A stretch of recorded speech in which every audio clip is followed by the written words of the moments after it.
Yeah, yeah, yeah. Better still. Hello, everyone. Hello. Hi, Goutham Ramesh, sir, and everyone. I'm Yogish. Hope everyone is doing good. A very warm welcome to all of you. Thank you for joining today's webinar. Now, I will give a brief introduction about star of today's session, Gautam Ramesh, sir. Gautam Ramesh is an information technology executive by profession, currently living in Bangalore. He took keep interest in photography right from his student days and has gone through many different and often um, phases of photography subjects like macro, nature, travel, and people. He likes to call his work canvas of light and use light as an important aspect of his images. He also attends and conducts a photography workshop to share his knowledge. And in the last year, he won over 11 international awards, and more than hundreds of his images has been exhibited all over the world. Today is a great day, and he is there with us to share his knowledge, views, and his experience. And one more thing I would like to say that if you guys have any doubts or anything to ask, just stop them and ask your questions. And another thing, if webinar stops after 1 hour or anything happens during the middle, I would request all of you to join from the second link which we have sent. Thank you. Now without wasting any time, I would request Gautam Ramesh sir to take over the session. Over to you, Gautam Ramesh sir. Thank Hey, you. Thank you all of you. thanks a lot, Yogesh, and Yeah. thanks for the group, basically for inviting me to give this presentation. I would always, it's a pleasure to share whatever I've shot. I've always done that, and whatever I know, right, I'll try to share it, and I'll also try to explain basically my thought process behind each of these images, right? I would rather call it as making images. There's a lot of effort involved, not only in shooting, the thought process behind it, the kind of lighting that I look for, right? So I'll try to share this knowledge with you guys, Yeah, right? for us also, it's been a pleasure. Um, please share your views and Yeah, thank you. everything. Thanks a lot. I think all of you can see my screen, right? Yeah, yeah, it is visible. Okay, great. So as Yogesh mentioned, right, I try to use as much as possible light as one of the most important aspects of my images, right? And I like to call my work canvas of light because at the end of the day, light is what makes my images, according to me, right? And obviously, the other things do fall in place. But for me, the most important thing is the light, right? So, what is the importance of light, right? If you look at my images, even this mountainscape in Munnar, right? Uh, See, basically, it's not just light, right? There are a lot of things that you can see when you look at an image, right? The bright spot, the dark, the shadows, right? And obviously the direction of the light, right? It's very important. I believe lighting is a key factor in creating a good image. It also determines the darkness and the tone, the mood of the entire picture, right? And if you can control and manage light while making these images, right? Your images will start looking professional immediately, right? So that's the most important part. subject and other things are also important, but the same subject can be shown in different ways, right? Whereas lighting is the most important aspect of this. I'll talk about my thought process behind each images when I show them, I'm just trying to give the importance of light here, right? The next thing, highlights. Uh, Highlights is also important because they create more natural look in the image, right? I mean, it should not be just dark. There has to be a brighter side to the image and also to a darker side. So when I say darker, right, the shadows is also important. That's what I'm going to talk about next, right? Now, shadows are not just dark masks, the borders, right? Shadows actually uh, is as alive as the highlights in an image. The most important part that shadows provide, according to me, is the depth or the volume in an image, right? Since photographs are two-dimensional by physical nature, the shadow actually makes it three-dimensional. So if you use shadows and highlights effectively, it becomes three-dimensional, right? So as long as you control these two things, your images will certainly look very, very professional. And I try to do a lot of things, basically to do with shadows and light, and most of them are optical rather than post processing. I'll also talk about it. I use a lot of filters while making these images, right? I use a lot of graduated filters. I use a lot of technique. I'll try to share each one of those techniques with you guys, right?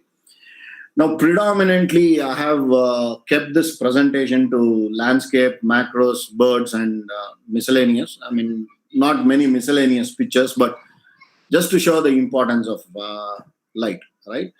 So that's what I'll stick to, right?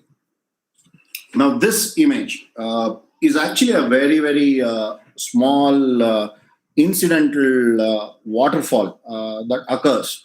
Right, it's not. It's just a part of a waterfall. You can see the mist that's coming through and hitting those rocks. And just because the mist is hitting those rocks, there are small streams that's coming down. So even though this is not part of a main waterfall, it looks interesting, right? So here again, the importance of highlights on the right. I've tried to show that here, and also the shadows here, right, to create some kind of a depth. Now, whenever we go to a waterfall, what do we do? We usually try to take an image like this. Uh, Correct? We usually try to take an image like this. Now, the image that I was showing you is actually this part. You can see my mouse, right? Can you see my mouse? Yes. Yeah. This is the part that I've Yes, we can see the mouse. this is the part that I've taken in these images actually, right? So you can just see how small it is, right? So I always believe it's not only the wide angle lens, your telephoto lens is also very, very important, especially when you are shooting landscapes. It makes you look at things which are very far, which you probably might not even perceive when you start shooting waterfalls, right? So I would always do walk around, carry my 300 lens and start looking at different parts of the waterfall to see if there is anything interesting, right? And obviously, since it's a waterfall, it's a gorge. There is a lot of light, play of light and shadows when the water hits the ground, and there's a lot of mists also. If the waterfall is very turbulent, like Barachuki Falls, where this is shot, right? So this is what the thought process is. Now coming to the exposure. The exposure is the most difficult part, especially when you are trying to shoot highlights, right? Usually you tend to, I use spot metering, and I usually take an exposure uh, at the highlights level, right? And try to compensate it using manual exposure. If you look at my camera, most of the time it's on manual mode, especially while shooting landscapes. Or if it's birds, or it's going to be in the aperture priority mode, right? But most of the time it's in the manual mode. because that gives me a lot of control on how I can set the exposure. So I try to give exposure to the highlights, and I also try to make sure that there is some details in the shadow. If it's not there, I'll try to bring it up in the post processing as well, right? But I'll make sure my highlights are not blown most of the times. It's the same waterfall. This I just predominantly put this here to show how it actually looked, and this is what I create. I try to convert it into black and white, right? So the same waterfalls. This is how it looked, right? So again, if you look at the exposure, I've tried to make sure that the highlights are not blown, even though it's little blown here, but that does happen, right? But I've tried to control it as much as possible, right? And so this is important. I also believe that when you're getting into a landscape, it's always better to carry a telephoto lens. Now, this is something which is very common to people around Sagara, right? This is just part of a joke falls. The day I went there, again, I mean, you don't have to curse yourself if it's cloudy or, anything, because there are a lot of opportunities. You'll have to just put your telephoto lens and start looking at different parts, right? And this was just a small opening when it was completely misty. In fact, we could not even see the waterfalls. And I was just waiting for an opportunity for it to open. I call this as window through a cloud, right? To open, and it just opened, and I could get part of a waterfall, right? And made an interesting image, right? It's also important for you to visualize what you are shooting and what do you want, especially when you try to, take an image, right? So composition and other things, I'll not talk about it. But if you want me to talk about it, I'm happy to talk about it as well. I try to keep it very simple. If you look at my images, I usually divide my images into 3 different parts, horizontally and vertically as well. And the intersection points of those things, I call it as golden mean. And if you look at my images, most of my images, I'll try to keep the subject of interest somewhere around here or here or here or here, right? Not exactly in the center. That's what I try to do usually, right? And I also try, if possible, to connect those golden mean points through composition. So I'll try to keep it very, very simple most of the time, right? This is the Barachiki waterfalls that I was talking about. This again is it's a composite image. The birds have been added by me later, but I'll tell you why, right? That's what I was talking to Satya before, right? I usually don't do this when I have to send my images for exhibitions or magazines or anything. But these kind of images do sell in exhibitions, right? So if some of you are interested in really making images for exhibitions and selling it, for whatever the reason may be, the most important question that you need to ask yourself is, will you put this image on your wall, right, in your bedroom or in your living room, right, or will you gift it to somebody, right, who is not a photographer? Will he appreciate it, right? So that's the most important thing that goes in my mind when I try to shoot. But forget about the birds. But if you look at the other things, everything else is natural. Now, this is something which is very, very important, right? Usually, what do? We usually go to waterfalls early in the day or late in the evening. But if it is monsoon, the best time to shoot is actually around 12 o'clock to 1 o'clock. Because if the cloud opens, if the sun is exactly on the top, you'll get these rays, right? So that's something which I always plan. I always go through these waterfalls during monsoon to get these kind of sun rays. These rays have not been added. It's natural. It's coming out. Again, if you look at it, I have tried to control by exposure, by exposing it to highlights. At the same time, try to control the shadows as well, right? And why black and white, right? Some of the images, especially if you look at, I do have color images, which I'll be showing you later.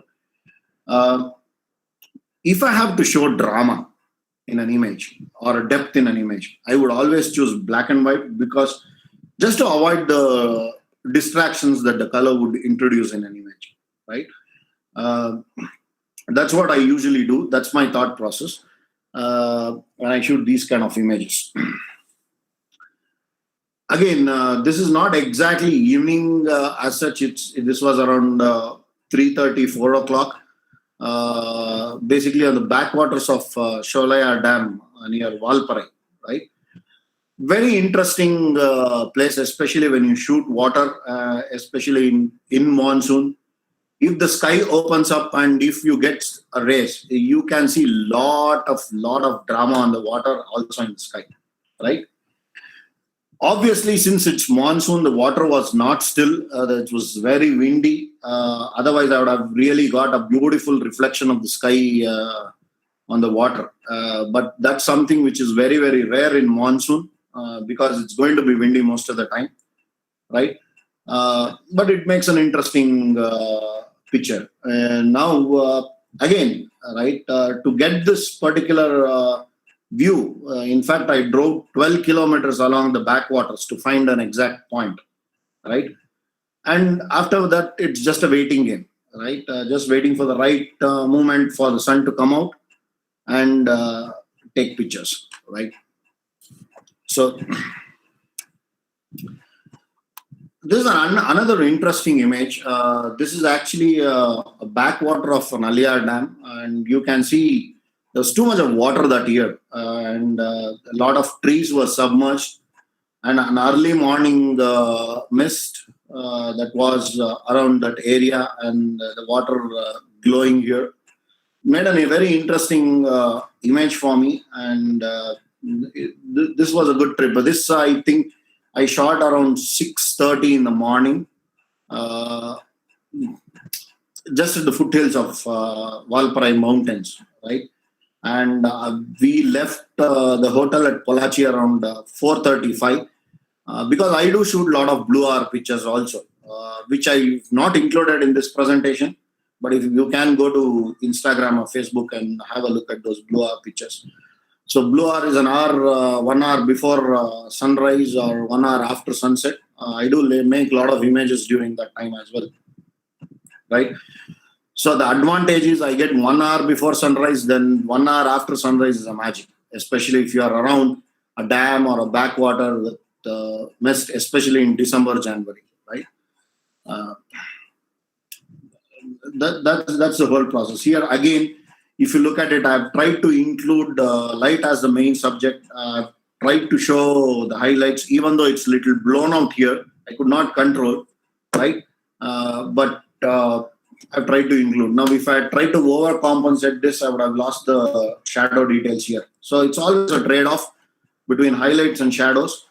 The best trade-off, the best thing that you can do is try to make sure that your highlights are not blown, at the same time your shadows are managed, right? It's all about exposure control. It's all about controlling your aperture and controlling your shutter speed, especially in landscapes, right? This is again another picture of Aliyar Dam, backwaters, early morning fishing. Uh, Again, I've tried to create a high key kind of effect here, just to show the mood and just to have a very subtle layers of mountains in the background, right? This is Munnar. In fact, this is what I was talking about. This again was shot with a 300 lens, right? I'll show you next image, which part of the mountain I was trying to shoot. This was after the sunrise.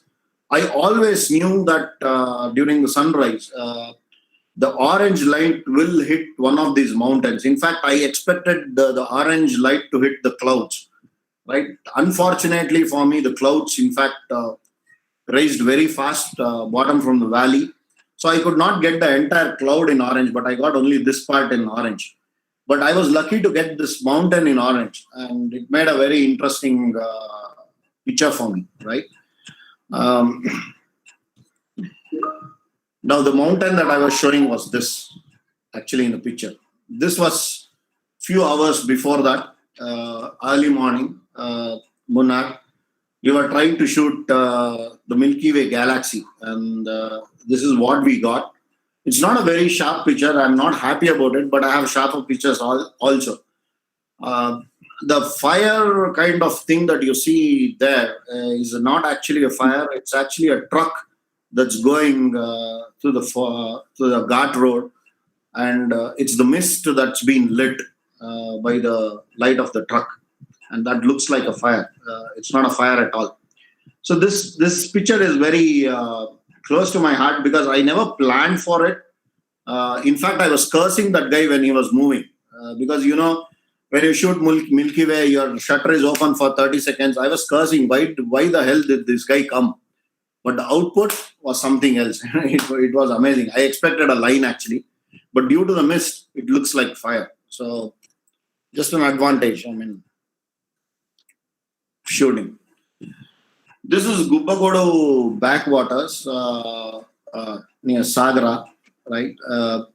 There's an interesting thing that I want to talk about this image. In fact, I talk about this many places. The most important thing for a landscape photographer or for any photographer is depth, right? So, what is important, right? The important is to make sure that your foreground till infinity is within your depth. Now, is it possible?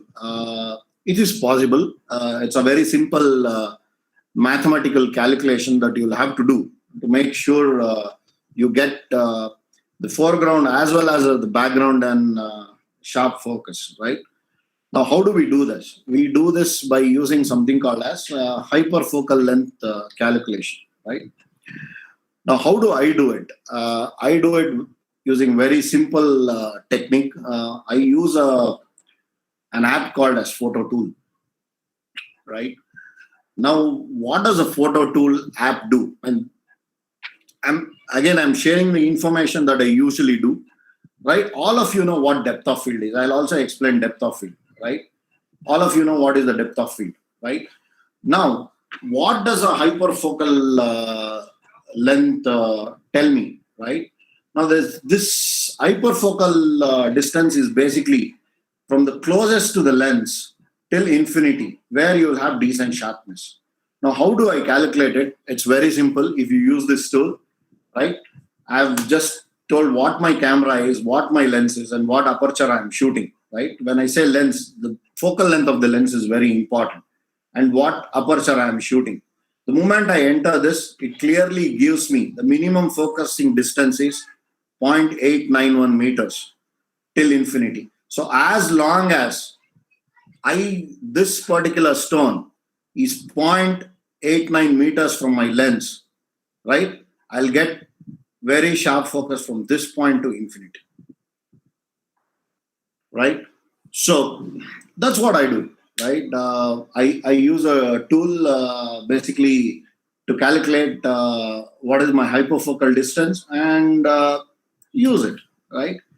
So this is exactly what I do. So it's not a rocket science. It can be mathematically calculated also, right? And also, if you don't have a tool, you can have a chart like this, right? What's going to be the hyperfocal distance at different apertures? And obviously, as you see here, as you start closing your aperture, your hyperfocal distance comes very, very, very, very close to your lens, right? So if I'm using a 16 lens and if I'm shooting at 2.8, anything starting from 10 feet onwards is going to be in sharp focus, right? So the closest subject you should keep it at 10 feet, right? So this is just a chart. So it always helps us to have a chart like this, right?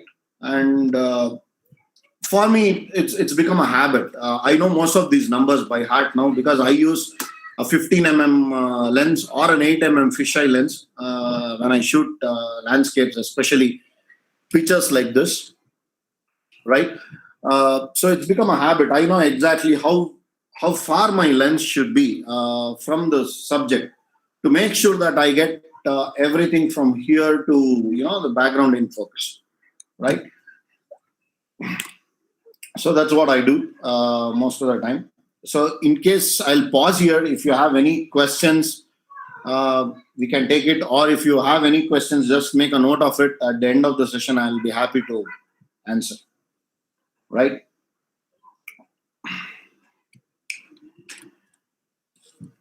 Now, mountains, shooting landscape in mountains is very interesting, and it's a great experience, right? But you should also understand the mood of the mountains, right? Most of the times when you're at a very higher altitude, there's a huge possibility of a cloud or a mist uh, being below you, right?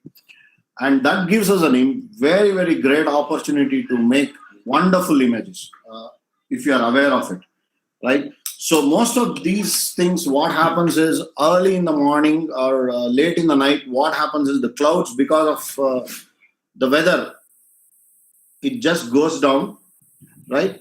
And as the sun rises, it tries to come up, right? And that's where you get these interesting shots. I make sure that I am there around 4:35, especially in the mountains, and when I start shooting from the blue hour pack to try to get these kind of pictures, right? The same kind of pictures can morph into something like this after some time, right? And you can see the clouds have come up, and it's actually kissing the peaks, and it's just going away, right?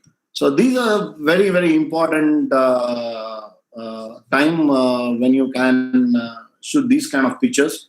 Again, the importance of light is important. If you look at it, I've tried to show shadows, dark areas, little areas where there are details in shadows, very bright area, highlighted area, right? All these things do make an image, right? It should not be just plain flat, right? So shadows and details do make your images look three-dimensional, and that's always been my effort as well. Just to show, you can also use light and shadows to create patterns like this. This was shot in Thar Desert, right? So just to see how you can actually make use of highlights and shadows and set an exposure. Another important aspect of this image making is the filters. I think people who have attended my workshops would have seen me carrying a lot of graduated color filters apart from my neutral density filters, right? One of the filters that I like is sepia graduated filters, especially while shooting. It not only actually acts as a graduated neutral density filter, but also adds color, right? Now, is this natural? Maybe not. People might not like it, but I've sold many images of this in the exhibition. Okay, this has been one of my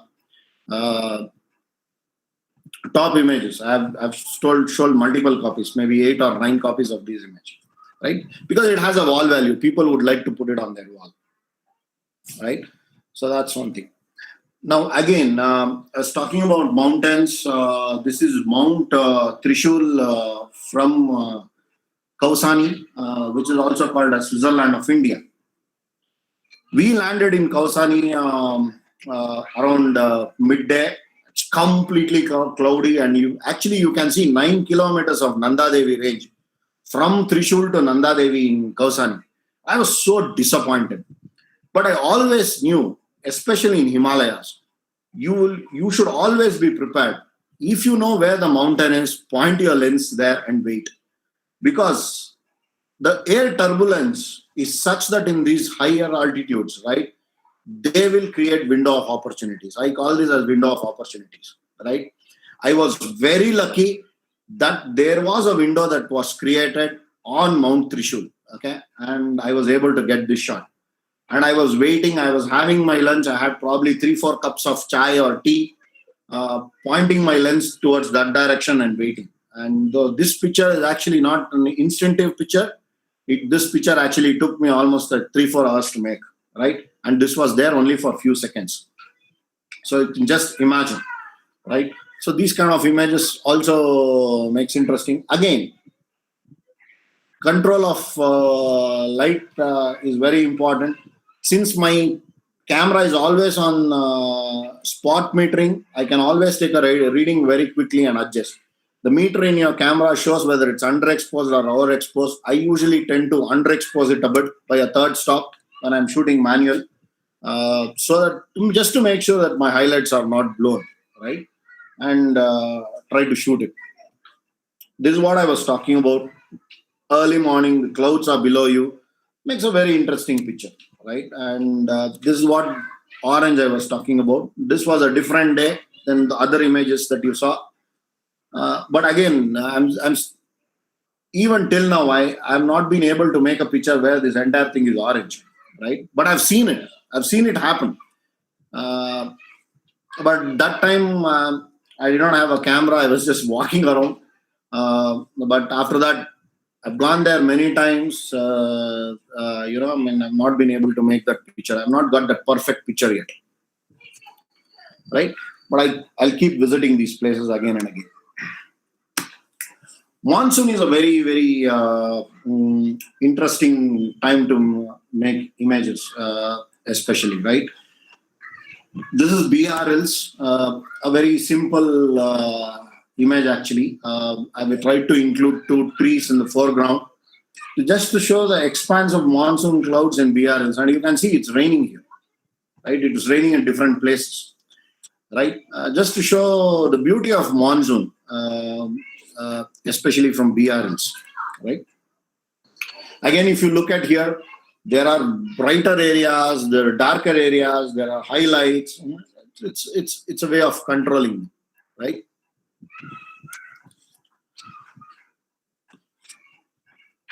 Again, sun rays coming through a mountain pass in Devikulam, in Munnar.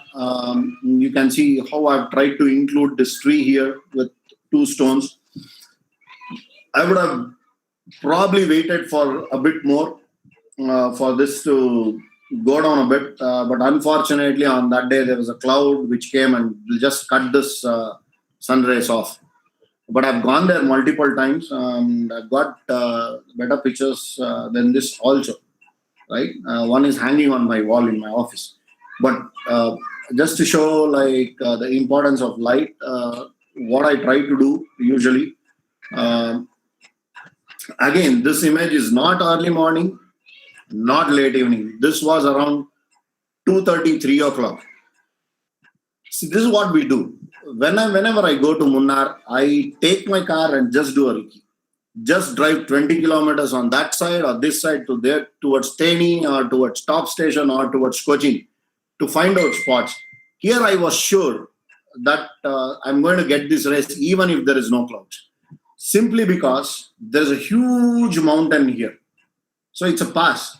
So when the sun goes behind that mountain, right, you get these rays. Now, how do you know when the sun goes behind that mountain? Very simple.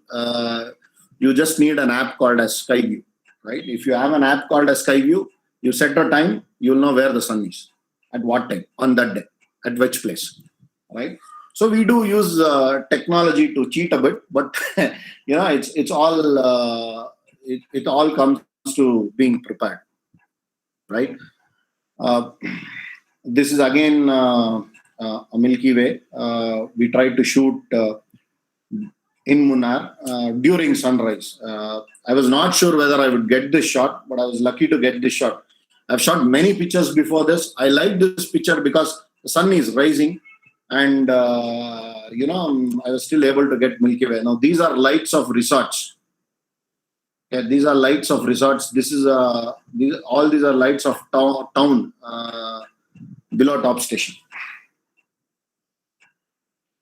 So this is the same place, basically in color, a much closer view. Now, if you look at it, I've tried to use light as a very important part of the image, especially with hitting this tree against a dark background, right? I like this image a lot, right? Coming to wildlife, which most of you are now, I'll start showing you some wildlife images, including birds that I've shot. Uh, BRLs. Now we were driving to BRLs in my car, and suddenly we saw this wild elephant just come into the road. I was so lucky. I always wanted to take a picture like this on the road, because a lot of road is one place where you have trees cleared, right, and you have trees on the left and you have trees on the right. So there's a huge opportunity for you to get a spotlight kind of an effect. And I always wanted to shoot something or the other in the spotlight, maybe a tiger or a leopard or whatever it is.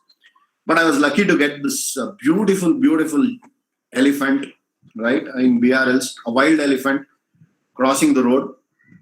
And do you know what this guy did? This guy stopped, and there were a lot of, he was part of a herd, and there were a lot of elephants following him.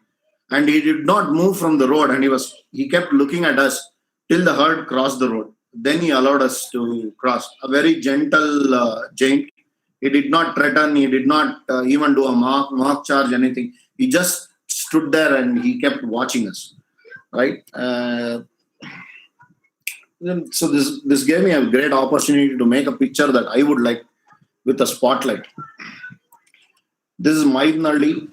Again, you don't have to go really very close to get a wildlife image, right?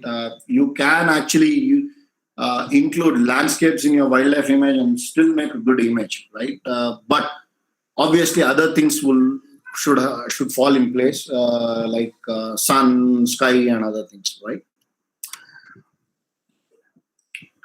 This is Ranganthittu. In Ranganthittu, there's the great opportunity for you to shoot these kind of pictures, especially during January, February, March, when these pelicans do come to Ranganthittu, and they do dive into water to drink and pick up the sticks for nesting, right? And it gives you a great opportunity to make these kind of pictures. All you need is a stand, a panoramic head, so that you can pan actually, because they move, they dive into water when they fly. In fact, they swoop down, right? And all you need is basically a good stand to pan. And this shot was shot there, right? So this one as well, right? So these shots are not difficult to make actually, if you are at the right place and if you know what to do. And again, the most important thing, they are diving and moving all around the place, right? So what I did was, this was not shot from the boat. I just walked around. You have a beautiful pathway in Ranganthittu where you can walk around. I did walk around and I found a place where the background was dark. That's very important to me, right? Because I would like to have the background dark, so that the light is only on the river. And when the light is only on the river, you get these kind of shots. So it's not instinctive. There are a lot of thought process that goes behind making these images. Selection of a place where to shoot. In landscape, the most important thing for you to, or even birds or wildlife, if you want to have some kind of a pictorial aspect, the most important thing for you to is to walk around and figure out which is the best place to shoot, right? Look for backgrounds, because I believe background makes a picture, right? It's not only foreground, right? It's background also makes a picture. Most of the time, it's the background that makes a picture in wildlife. So it's very important for you to understand that, right? A spoonbill just trying to land. Just again, trying to show you how I've used highlights. Obviously, Ranganthittu, it gives you a great opportunity, especially early in the morning, where your the other side of the bank is completely dark because it's in shadows, right?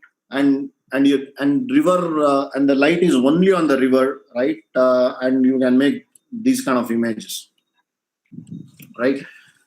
A very simple image this is. Again, I'm not trying to go too close to the bird. I was really far off from the bird. Again, I've used light here. If you look at it, you can see catchlight in the bird's eye. Catchlight is very, very important, because if there is no catchlight, somebody told me long time back when I started making bird pictures, right? Gautam, if there is no catchlight in the bird's eye, the bird looks dead. It looks like a stuffed bird, right? That rings in my ears even today, right? So I try to create a catchlight in the bird while shooting. Sometimes it's natural. Sometimes all you need to do is just switch on the flash on flash. Flash can create a catchlight, right? Need not be too bright. Just a small flash can uh, trigger a catchlight, right? Obviously, you should not disturb the bird. The bird is not disturbed. He was happily fishing, right? And I was able to get this image. So I try to include as much as space as possible while shooting birds. Gautam, Hello? Hello. Yeah, If any have questions, unmute your mic and you can ask any questions. yeah, sure, Anybody can ask questions. sure. I've still a long, okay. still a lot of slides to show, so I'll try to rush through. Right, at the same time, show the importance of this. Again, a picture of a pelican in Rangantitu, right? A pelican in Rangantitu, a grey heron, right? Just sitting there, early morning, right? This was not Rangantitu. This is one of the lakes near Kanakpura. A beautiful atmosphere. I could get a spotlight, and I knew the bird was sitting there fishing, and I was able to make a good picture out of it. Again, if you look at the composition, I've tried to place it somewhere here, not exactly in the center. Try to add balance. The direction of the light is this way, right? I also try to control the highlights and shadows. A typical picture which you can make in Rangantitu. Uh, Basically, painted storks do drink water, and when they lift their head from the water, you get all this water drops and spark.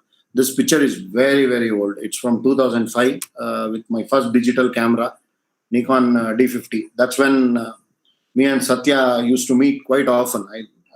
And shoot together, right? Uh, with this camera. Some of the bird images that's been shot. This is from a height. Most of you know which height it is, but anyway, again, the catchlight is very, very important. So even when I sit in a height, make sure that there is catchlight in the bird's eye, and also try to shoot birds doing something. Right? It's not just a plain bird sitting there. Right? Try to see if you can get pictures of the birds communicating, or birds eating something like this, right? Or birds eating something like this, right? So it's all weight. It's a waiting game, right? So this is what I also do. We do wait a lot when we are shooting birds, right? And I'm sure most of you are into bird photography, uh, which is quite common these days in Bangalore. Height photography gives you an opportunity to shoot birds and watch birds at a very close distance without disturbing them. The height photography as we do it today is totally different from what we used to do long way back. Satya knows about it.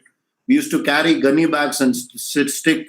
In fact, go with the binoculars. It was a month affair for us to get one bird shot, right? We used to go with binoculars and see if there is an activity of a bird, see if there is a nesting opportunity, see if whether we can set up a hide without disturbing the birds and things like that, right? Those days are gone.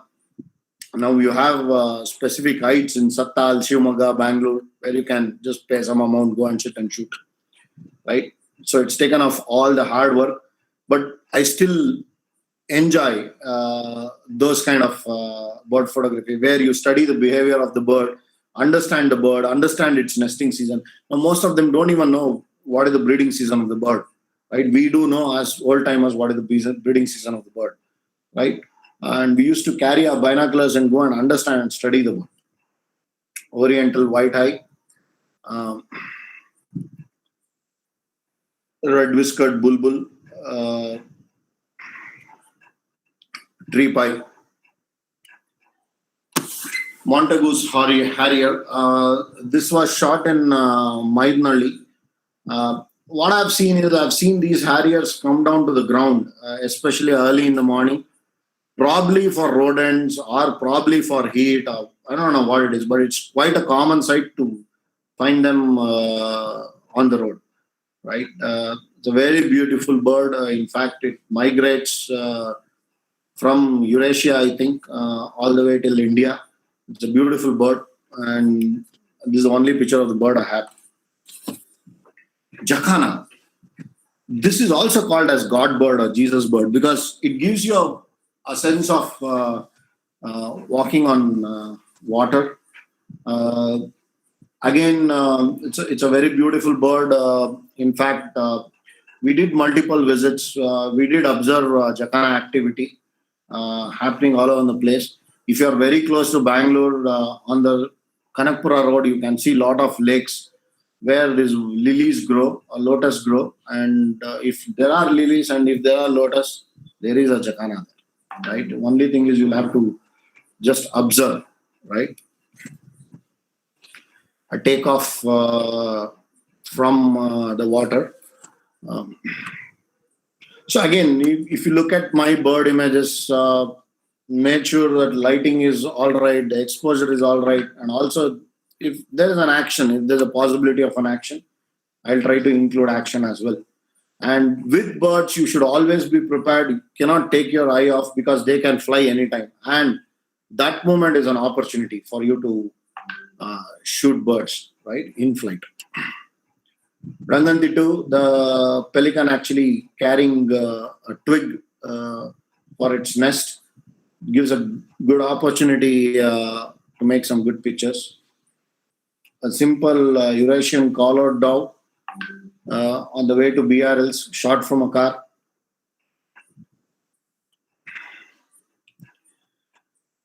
Jungle bush quail. Coming to macro. Now, this is a subject which is quite hot these days, right? A lot of people have been shooting macro these days. It's one of the most hottest topic these days. A lot of people are taking up macro photography. That was not the case when I started 20 years back, right? Probably I was one of the few guys who started it first. But I've learned a lot. I've learned a lot with new techniques. I never used to shoot macro with lights, artificial lights. But these new gen photographers have introduced me to an amazing world of macro photography using lights, right? So I don't necessarily use one source of light to shoot macro pictures. I sometimes use multiple sources of lights. I do carry two flashes to shoot these kind of pictures. It's not that I don't make macro pictures with natural light. I do make macro pictures with natural light. In fact, most of my macro images are with natural light.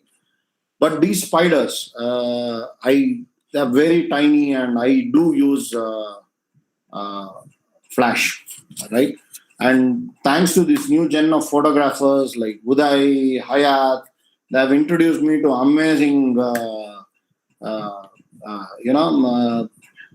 techniques which I can use basically to make some good images of these spiders, right? My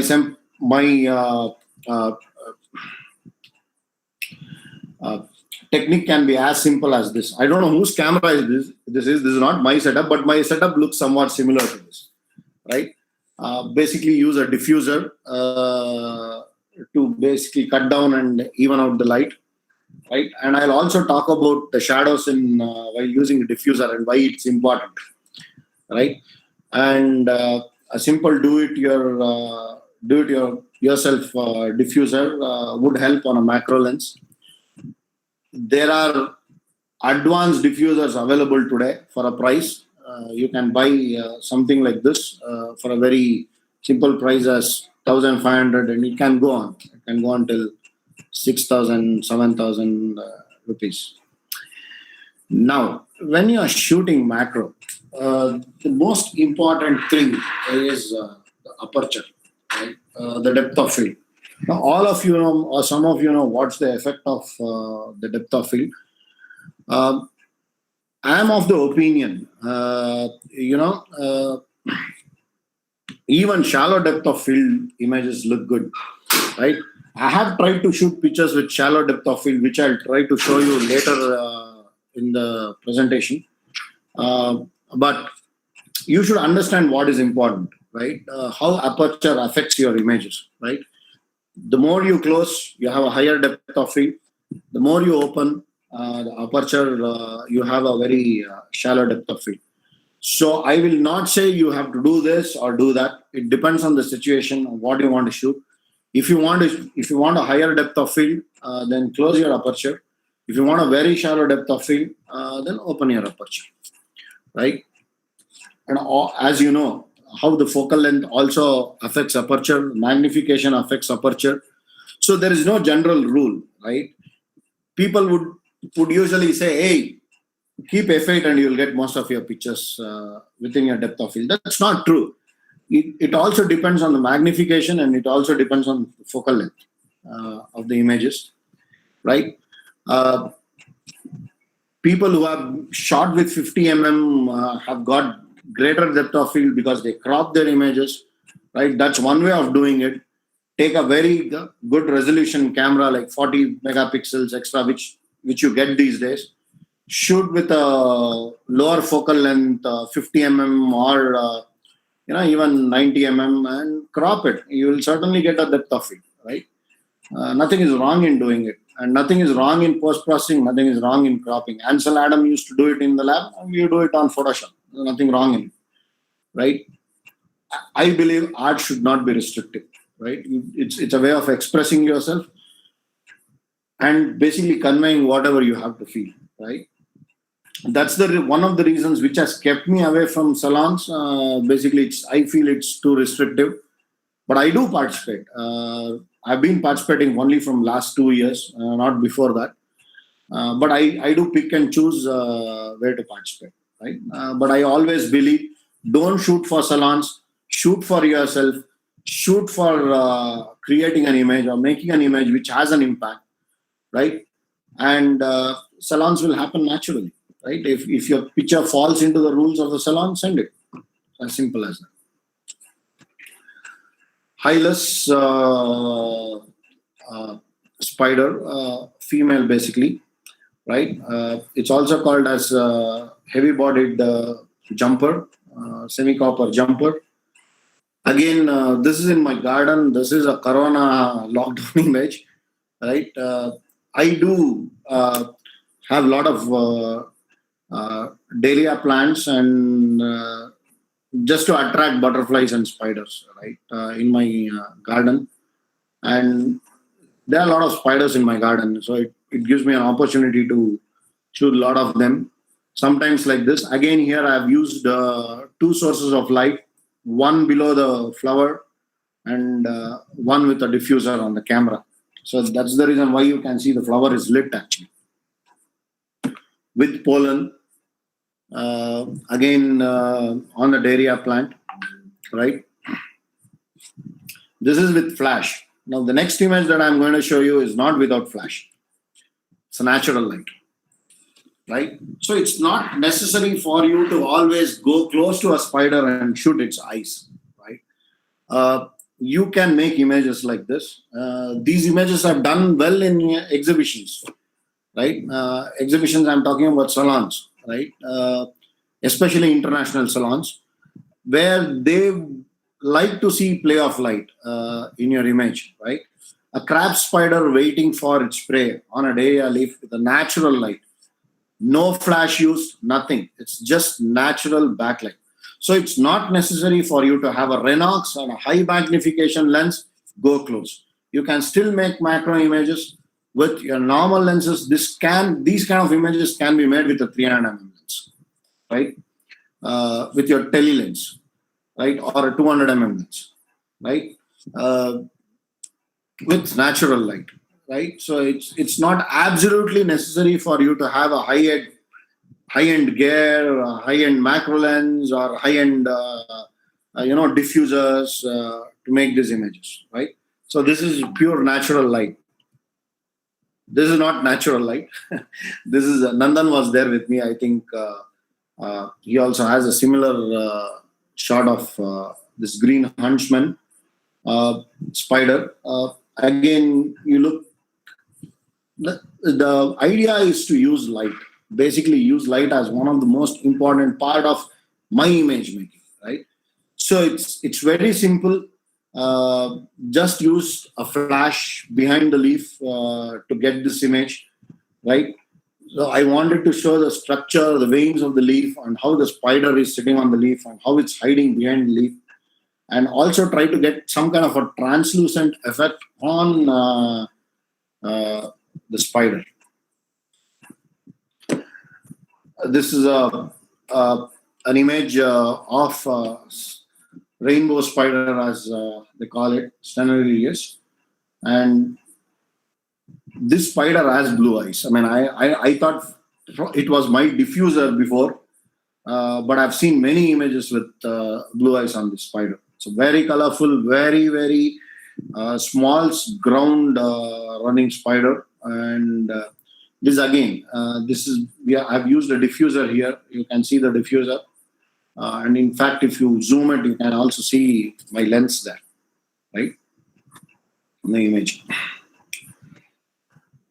This is Chrysilla female. Again, you can see I've used a mobile actually here, mobile light basically to lit the leaf from below while I was taking this shot. Natural light image. This is not use flash or anything. This is a rainwater land lily which grows predominantly in Lalbagh, and a crab spider. Usually you find crab spiders on these lilies. I mean, if you search 10 or 12 flowers, you're sure to find one crab spider sitting there, especially in Lalbagh, because they hide behind these leaves to catch butterflies or bees that get attracted to this lily. And this is a natural light image shot with backlight obviously. And if you look here, I have actually used a very shallow depth of field to create those kind of lines in the background, right? Again, multiple flashes used below a leaf, which is a red leaf, to get this kind of image. Not gone too close. Try to compose the spider and try to get this. I did not want to post this, but just to tell people, I have also shot Chrysilla, right? A beautiful spider which shows up in Bangalore just when the summer rain starts. That's when I've seen them. I don't see them otherwise. They are there. A lot of them are there, but they don't show themselves up because they run behind a leaf. They hide themselves a lot, but a very, very colorful spider. Again, Carahotus, basically to show how lighting can create a different kind of image, right? So I've used multiple flash sources. A different kind of image to show a spider looking at a brighter part of the flash, right? And I always wanted to make an image like this. I was lucky I was able to get a shot. And this image is not difficult to make actually. The spiders do move around a lot, right? So if you are lucky, you can get these kind of shots as well. It's not just headshot that I would like. Bretta's very, very challenging image this was, because the most challenging part of this image was to make sure that I could get those eggs, properly, right? Lot of exposure compensation went into it to make sure that I get those eggs. So it's in fact made many shots, and I could get few shots without really blowing out those eggs. A Bretta spider, a very beautiful spider, a dedicated mommy spider. If you see a Bretta spider with eggs, please don't disturb it, but it'll allow you to make pictures. It's a very dedicated mommy. It stays with these eggs till it hatches for a couple of weeks, and even with young ones, it tries to be with it for a week or so before it just vanishes. Right, a very very beautiful mommy. I love this spider. Pintella spider. Again, if you look at the images that I have shot, you can look at a lot of light on leaves. That's intentional. I use multiple flashes to get these kind of images. A crab spider on an area. Again, this is with respect to, this is also a natural light image, no flash used. You can also see a trip line. This is a trip line which it uses to actually sense a prey. So if a bee or something comes here and lands here, if this trips, spider knows where to jump and attack. Right? So I want to show a trip line here. Spiders do help us a lot. They do eat mosquitoes. So this is a pintella that's eating a mosquito.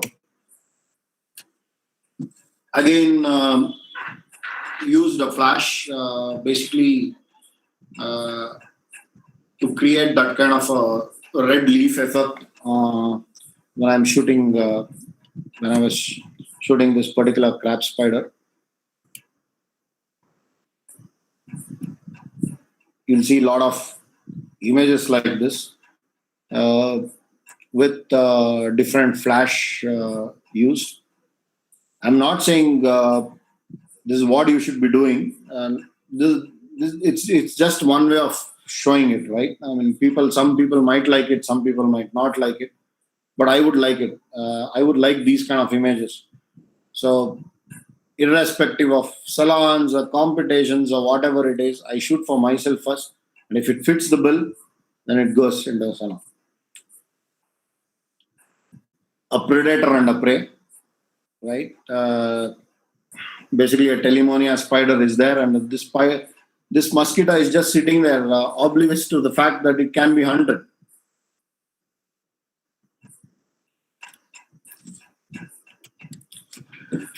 Some natural light images.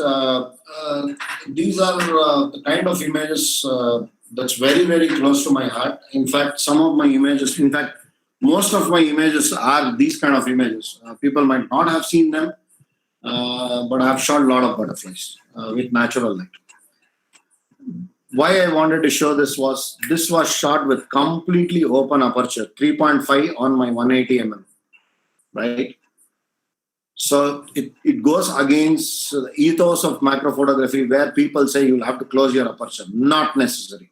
You don't have to close your aperture. You can completely open your aperture, still get a decent shot. Only one thing that you should be aware of is your camera lens has to be parallel to the subject of interest. As long as your camera lens is parallel to the subject of your interest, that plane of depth of field is parallel to your lens, and you can get a good picture. Natural light image of common immigrant mating, no flash used. So it's not necessary to use a flash, but these days people do use flash, right? But it's not necessary to use a flash. You can get very, very good images, decent images, great images with natural light.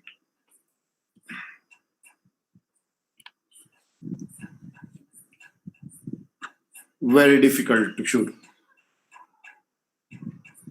right? The bokeh. Basically, sometimes I try to use bokeh also as part of my subject. This is a black spotted grass jewel, which I shot in Valley School sometime back. And try to use basically a gap in a tree as a bouquet to get this image. Same grass jewel without bouquet, natural light, no flash used, right? With backlight. Again, natural light. You can see a praying mantis, very shallow depth of field to create that kind of an effect, right? I mean, it's in fact I've completely opened the aperture to get this shot. Again, basically a long on beetle with natural light on a land lily. You know,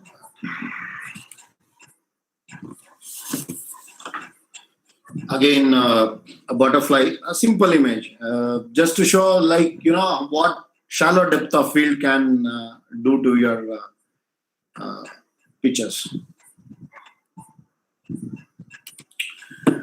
right? So thanks for listening me out, right? um, I don't know whether the meeting is still on. Hello. Hello, we can hear. Okay. Hello. It was a monologue. I was not sure whether the meeting is still on. So, okay. So, thanks for bearing with me. So these are the images that I wanted to share. I have a lot of images. Probably we'll meet some other time, or you can go through, my handles, Facebook, Instagram. I have a website which I don't maintain that often, but I put some images there as well, some articles there as well. You can follow me, and you can obviously contact me through an email as well, right? I put exclamation, question mark, and exclamation as basically my mantra. Always a surprise followed by questioning, and once you know the answer, there's a surprise again, right? So that's the reason why I always put that, right? So in case if you have any questions or anything, I can answer in Kannada, English, whatever language, right? You can just let me know.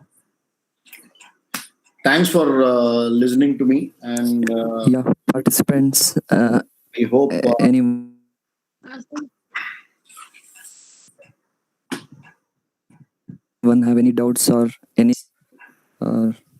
yeah, you can ask. Can you send these pictures in that WhatsApp group is then? yeah. And You it want me was to? not a question. Yeah, you can you send? It's not question. Okay. I have created a small video of this presentation. Ishanya, I'll send it to Ishanya. Probably you can upload it wherever they deem fit. But I think the length is long. But if you want to see most of these images are there on my Instagram handle. But I don't mind if this presentation is shared with the group. Wildlife focus group can do it. Whatever is required for that, I'm ready to share. Also, Yeah, you can because I watch don't this have webinar in Instagram. YouTube channel. Yeah, this is going to be on the YouTube channel as well. We will share link in WhatsApp group.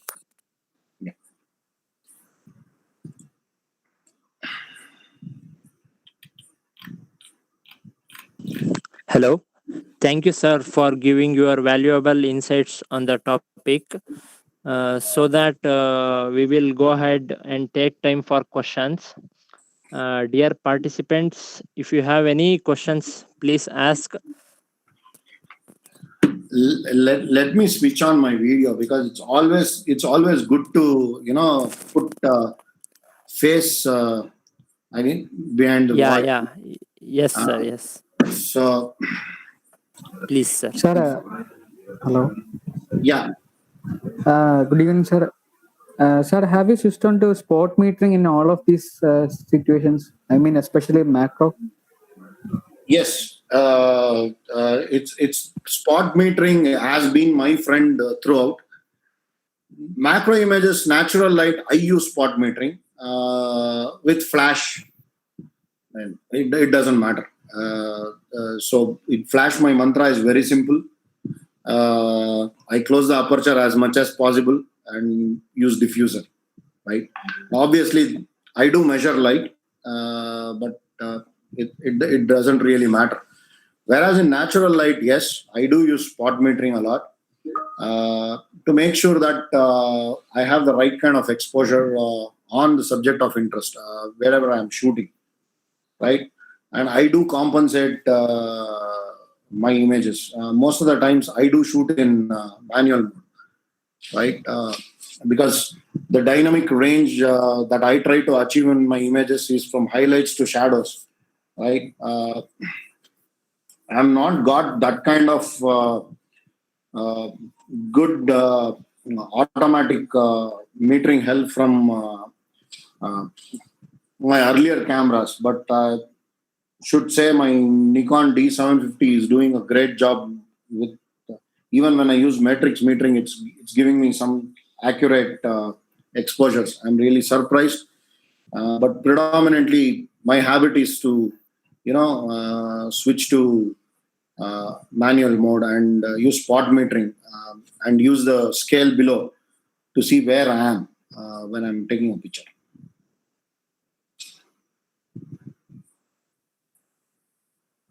Thank you. Any questions? Please go ahead, sir.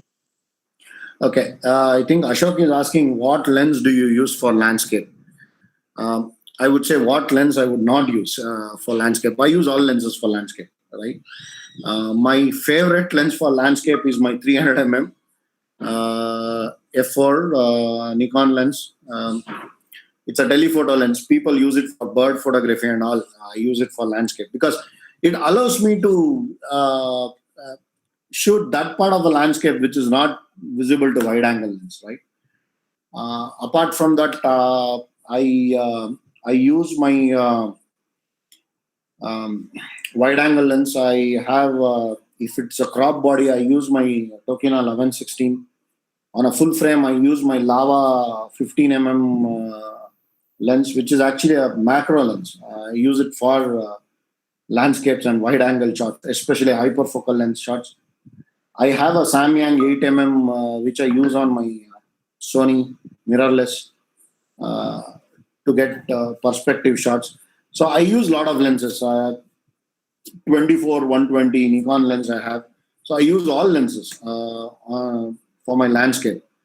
But if I have to really choose a lens that I like for landscape, I would say my 300 prime. People will not believe if I say I shoot landscape with 300 prime, but I've shot some of those images that you shot with 300 Okay, sir. Okay, sir.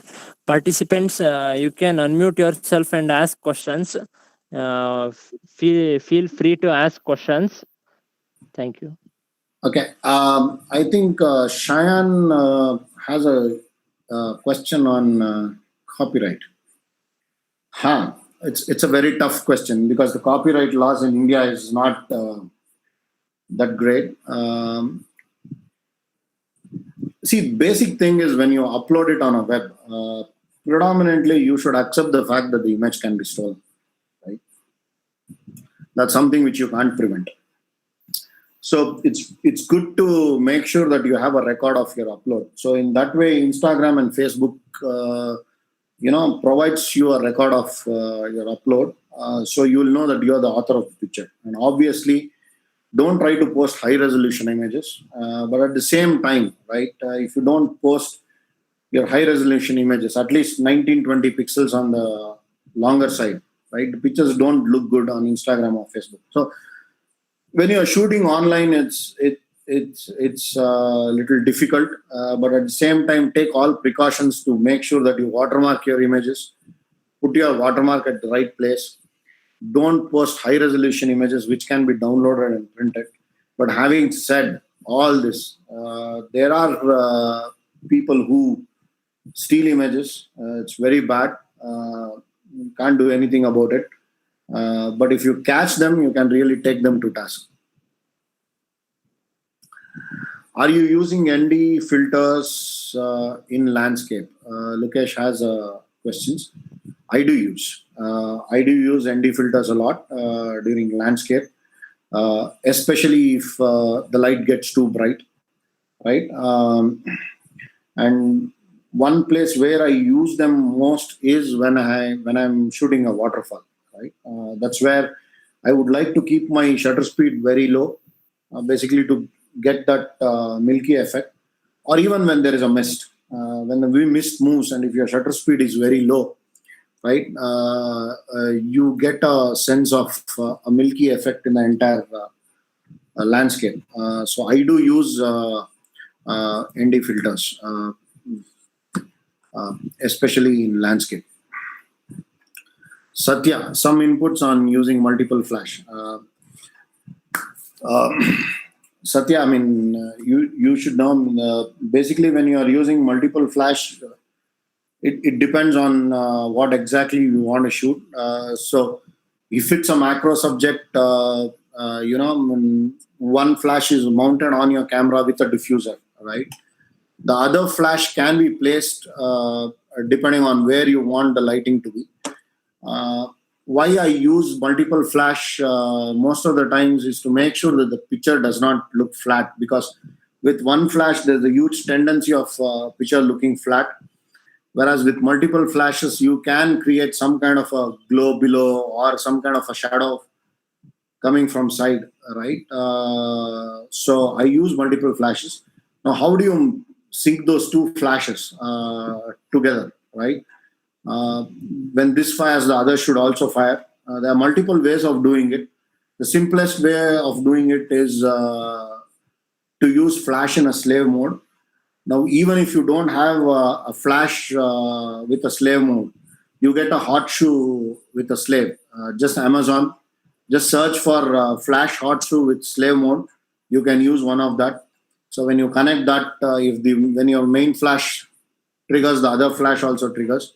The most important thing is not to use your flash in a TTL mode, because if you are using two flashes, and if you are using your flash in a TTL mode, a TTL flash actually fires multiple times to gauge the distance, to gauge the output, and this multiple times can trigger your second flash, right? So the second flash can be triggered when the shutter is not open, because TTL flash has a tendency to fire multiple times even before the shutter opens, right? So when you are using multiple flash, use a slave.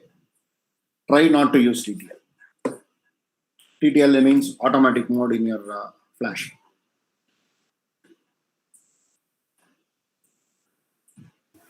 Hello, sir. Yeah. Sir, is there any chance that our subjects get distracted, or like it's become harmful while using harsh flash and? Yes. Not much of research has been done on subject getting disturbed. It depends on what subject you're talking about, right? Any kind of bright light is not natural to most of the subjects, whether it's birds or spiders or whatever it is. So that's the reason why we use a diffuser. We try to cut it down as much as possible. It's not only to cut down the light, it's also to make sure that your flash does not hit the subject directly. It's an ethical question, but there are a lot of things in photography which are questionable, right? But what I suggest is, as long as you don't handle the subject, you don't disturb it, right? You are safe. Now, is flash harmful? There's no study that's been done to say flash is harmful. I've seen spiders not reacting to flash at all sometimes, especially if it's very well diffused, right? So it's an open question, right? So if you feel that you're harming it, don't do it. And that's what I would say, right? I would make sure that I don't harm my subjects. There have been instances where I have gone 3-4 kilometers to leave the spider in a safe place, right? I found a chrysilla near my garden. I took it to JP Nagar forest and dropped it, right? So it's always a trade-off, right? If your conscience says that you're hurting it, stop doing it. It's as simple as that.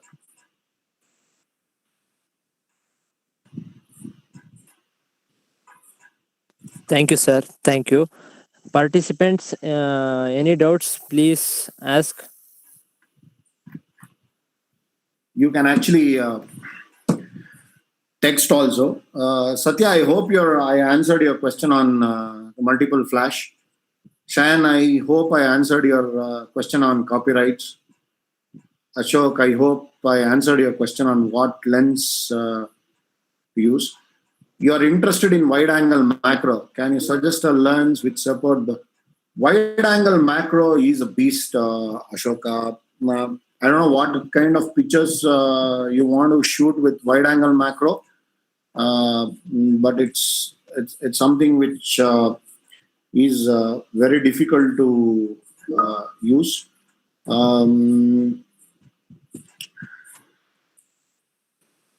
If you want a very ultra wide angle macro, I would suggest Lava 15 mm lens, which is a very good macro lens, but it's completely manual, right? That's what I would suggest as well, right? There are a lot of lenses, but Lava lens is a very good lens for macro.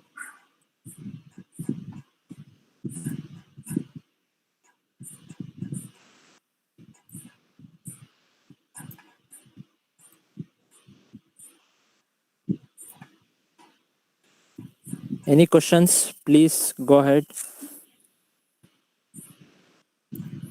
Yeah, but Satya, I said post in 920 px. I mean, I see these days I keep it the DPI at 240.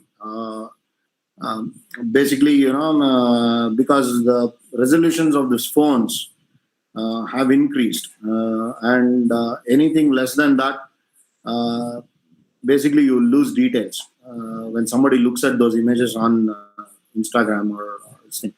The idea of posting the images on the Instagram is to first claim the ownership of my image. So there is a record saying that, okay, Goutham has shot this, right? I tell all of you basically to do it.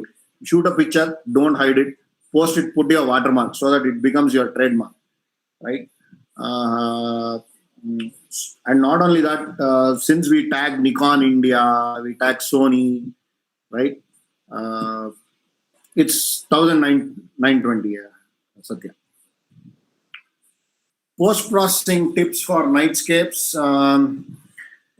Yeah, I mean, most of the nightscapes images, there is very less. There is very less room for post-processing because your images exposure has to be,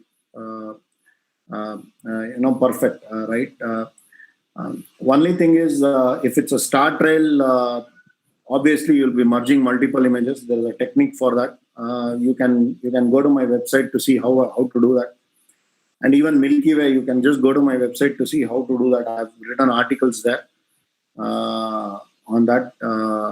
So nightscapes, it's predominantly merging, or especially with Milky Way, it's color correction, setting the right temperature is what is important. That's what I do.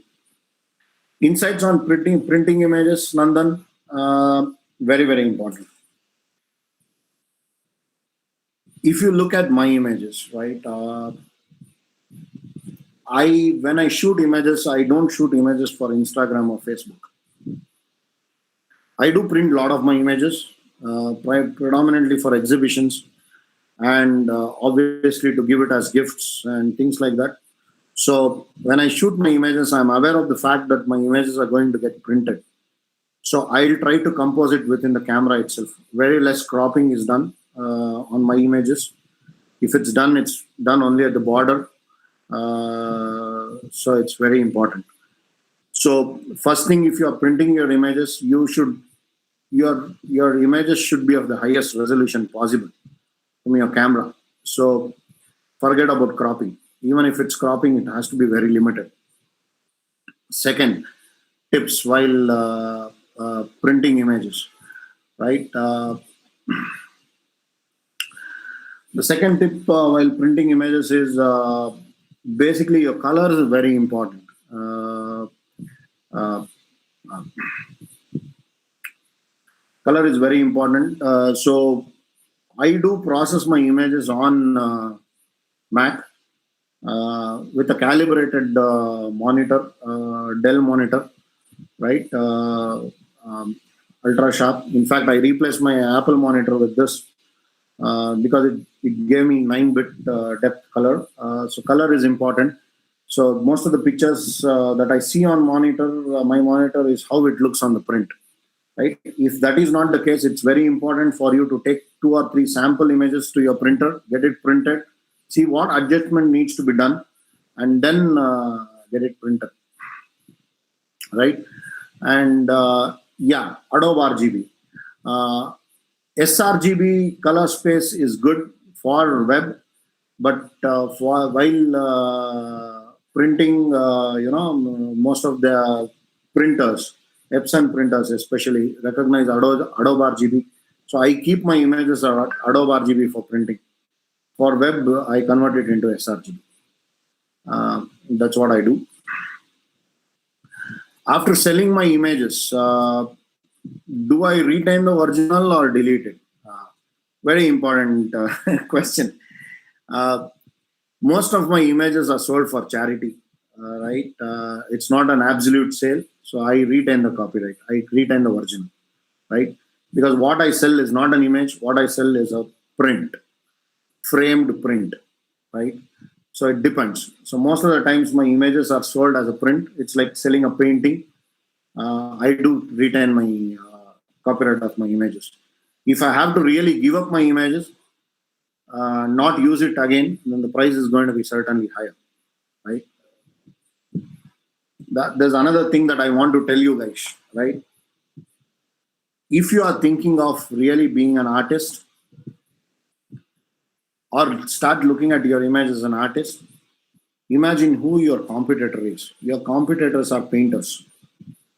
Their paintings are done on canvas with a minimum length of 3 feet by 2 feet. You need to compete with them.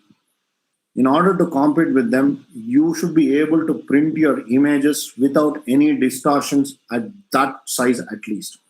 That's the reason why I say it's very important not to crop. It's very important to compose in the camera itself.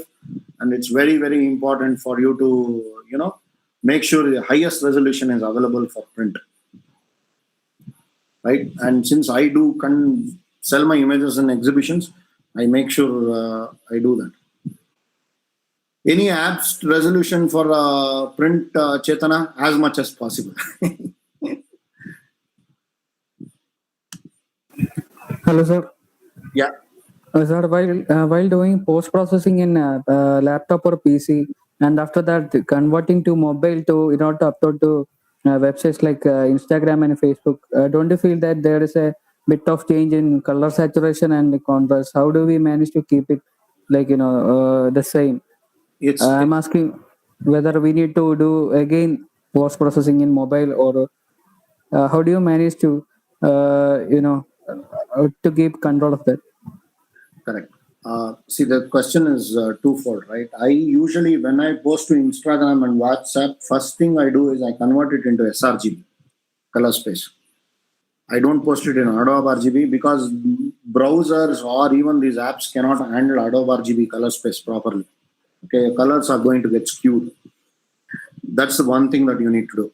Second thing is, do I process images specifically for WhatsApp or Instagram? No, I don't.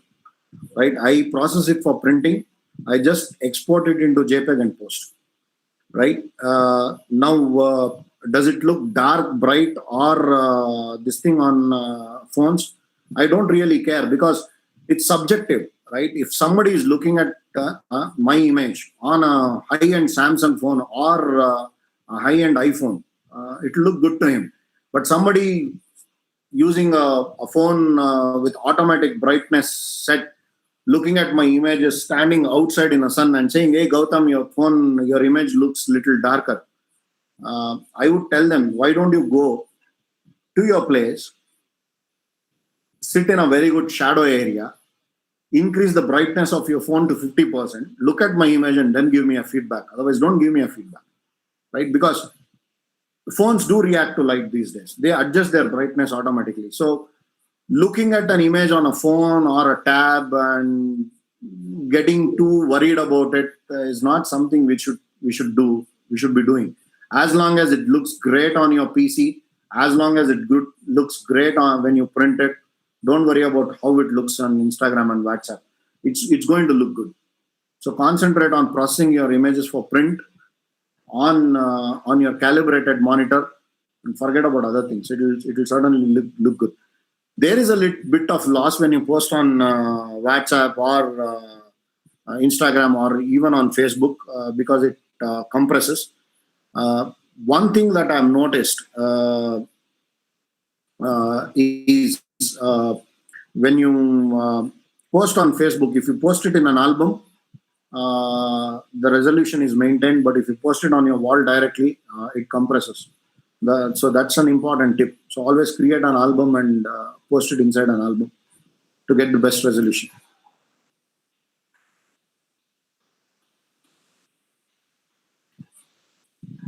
The color accuracy on low-end laptops and the color accuracy on phones. The color saturation, yes, that's correct.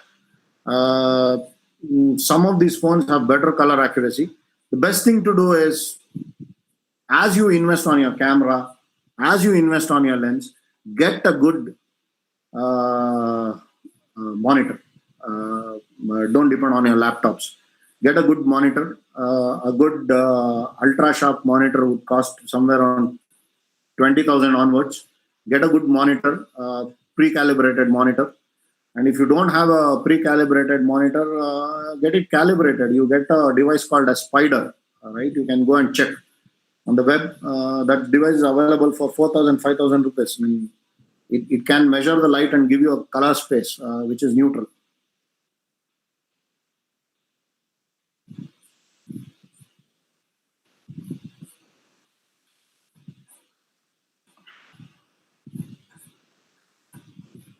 Any other questions?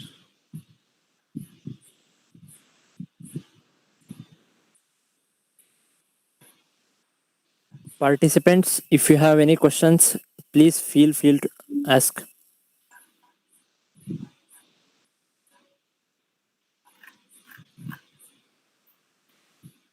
Okay. Looks like there are no questions. Do we have time, Ishanya? Yogesh? Yes. Yes, sir. Yes. Okay.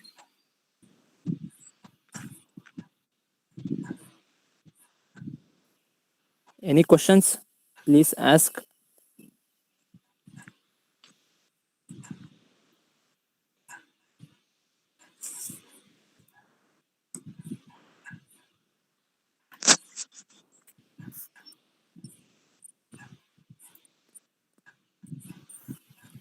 Hello, sir.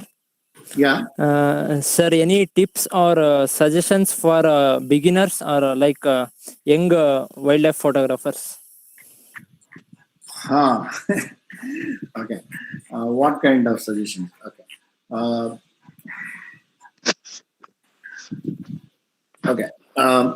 First thing is, wildlife photography is something which is very exciting, right? At the same time, it's very challenging. The most important thing that you should possess in wildlife photography, apart from all other things, is patience, right? Because nature has its own way of doing things. It will not do things according to us, right? Uh, Patience, persistence is the most important thing in wildlife photography. And the other thing is, wildlife does not necessarily mean, safari or anything. If you can do it, do it. don't have to get disappointed about it. Even when you go to a safari, right, there are a lot of other things that you can start shooting. You can start looking at birds, you can start looking at your trees, flowers. There's so many things that you can do, right? So it's an exciting and an interesting part of photography. In fact, KD Satya, who is there on this thing, is a very, very, very good wildlife photographer, right? Um, so you can go to his Instagram and look, right? Right. So the most important thing that you need is patience. Um, lens is important, but it's not necessary for you to have a lens to go close up, right? You can actually do wildlife photography with a lot of space around the subject, as long as you know there are subjects, there is mood in the picture. That's important. So um, patience is the most important thing. Persistence is the most important thing in wildlife photography, and not getting disappointed and giving up is another important thing in wildlife photography. The most important thing is understanding your subject. Is very important in wildlife photography. You should know the behavior of the animal. You should know the behavior of your subject even before trying to shoot it. Because because it's not just carrying hiring lenses and going and shooting, right? A lot of things that you need to understand with respect to the animal in wildlife photography. Should always remember that you are trying to capture the animal in its natural habitat and not disturb it, right? So it's very important to understand the behavior of the animal as well. Now, did that answer your question? Yes, sir. Yeah, sir. Thank you, sir. And Satya is asking Gautam, just to reconfirm your advice to create an album and post into that rather. Yes, Satya, if you create an album in Facebook and post into that, your image will be posted in high resolution. There will be no compression.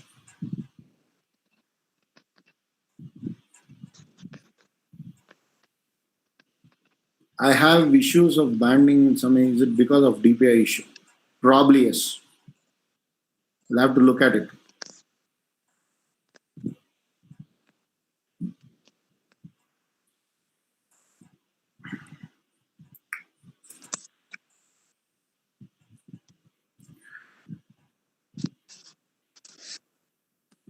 So, any more questions, guys?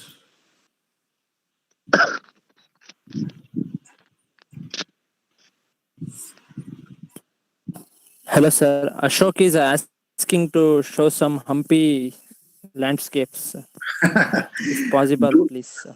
do we have time? Do we have time for that? Yeah, sir. Yeah. We can do another time for Yeah, we can do only another time, but 10 minutes. yeah, You can also show. and show him some of the humpy landscapes. But I mean, I'm not organized it. I mean, it's organized, but you know, it's. I do have I've cataloged my collections very well, but all these are high resolution images, so it will take time to load, even if I click, right? So some of these are my humpy images.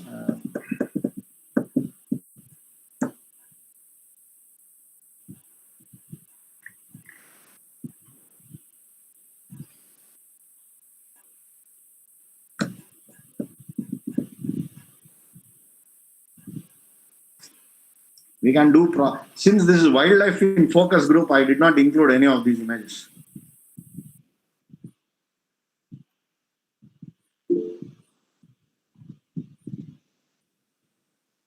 So my screen is not visible.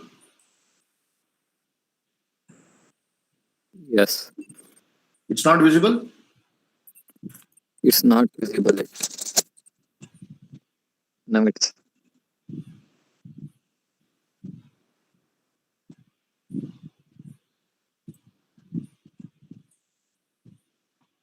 Is it visible now?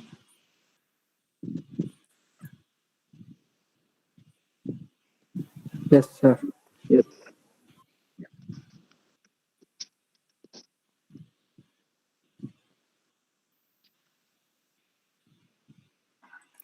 So I'm just trying to pull out something from my heritage collection, but yeah, Humpy images, lots of them. I can show some of them. This is just a raw image; it's not even processed. NEF, right?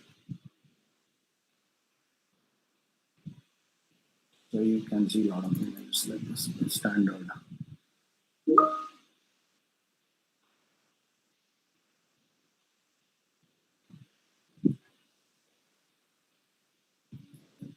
Only thing is, all these are high resolution images. It will take some time to load, even if I, know.